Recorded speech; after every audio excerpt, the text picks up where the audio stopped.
વલસાડમાં મન મૂકીને વરસ્યા છે મેઘરાજા। ચીપવાડ અંડરબ્રિજમાં વરસાદી પાણી ભરાયું। કમર સુધી ભરાયેલા પાણીથી વાહન ચાલકો પરેશાન થયા। 40 ગામને જોડતો અંડરબ્રિજ પાણીથી તરબોળ થયો। વાહન ચાલકોને 10 કિલોમીટરનો ફેરો થઈ રહ્યો છે। પાણી નિકાલની કોઈ વ્યવસ્થા ન હોવાથી લોકો હેરાન થઈ રહ્યા છે। આપ દ્રશ્યો જુઓ, પાણી નીકાળવાની કોઈ પણ પ્રકારની વ્યવસ્થા નથી। અંડરબ્રિજ પાણીથી ગરકાવ છે। વાહનોનો ખડકલો જોવા મળ્યો। ટ્રાફિક જામ થયો હતો અને સાથે લોકો મુશ્કેલીમાં મુકાયા છે।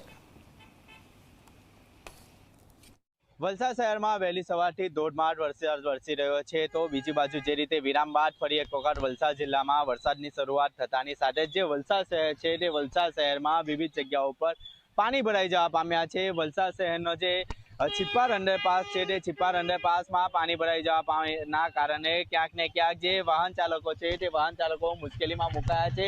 વાહન ચાલકોએ ચક્રાઓ કરવાનો વારો આવ્યો છે। જે રીતે વરસાદ વરસી રહ્યો છે તેને લઈને જે લોકો છે તે લોકો મુશ્કેલીમાં મુકાયા છે। ચીપવાડ અંડરપાસની સાથે સાથે જો વાત કરવામાં આવે તો જે રીતે મોગરાહરી અંડરપાસ છે તે મોગરાહરી અંડરપાસમાં પણ પાણી ભરાઈ જવા પામ્યા છે। હાલ તો જે રીતે આપ દ્રશ્યોમાં જોઈ શકો છો કે બેરિકેડિંગ કરીને જે રસ્તો છે તે સંપૂર્ણપણે બંધ કરી દેવામાં આવ્યો છે। અને સાથે સાથે જો વાત કરવામાં આવે તો આ જે મુખ્ય અંડરપાસ છે તે 40 ગામોને જોડતું જે મુખ્ય અંડરપાસ છે તેને લઈને જે અહીંથી જે નોકરી પર જતા જે લોકો છે તેઓ પણ ક્યાંક ને ક્યાંક મુશ્કેલીમાં મુકાયા છે, કારણ કે જે આ અંડરપાસ છે તે ગુલાબ જીઆઈડીસીને પણ જોડે છે અને જે મોટી સંખ્યામાં જે વહેલી સવારે જે નોકરી પર જતા લોકો છે તેઓએ પણ ચક્રાવો કરવાનો વારો આવ્યો છે। સાથે સાથે જો શહેરના વિવિધ વિસ્તારોમાં પણ પાણી ભરાઈ જવા પામ્યા છે તેને લઈને જે શહેરીજનો છે તેઓ પણ મુશ્કેલીમાં મુકાયા છે। દર વર્ષે આની આ જ સમસ્યા થતી હોય છે, તેમ છતાં જે તંત્ર દ્વારા યોગ્ય પાણી નિકાલની વ્યવસ્થા ન કરવાના કારણે શહેરીજનો મુશ્કેલીમાં મુકાયા છે।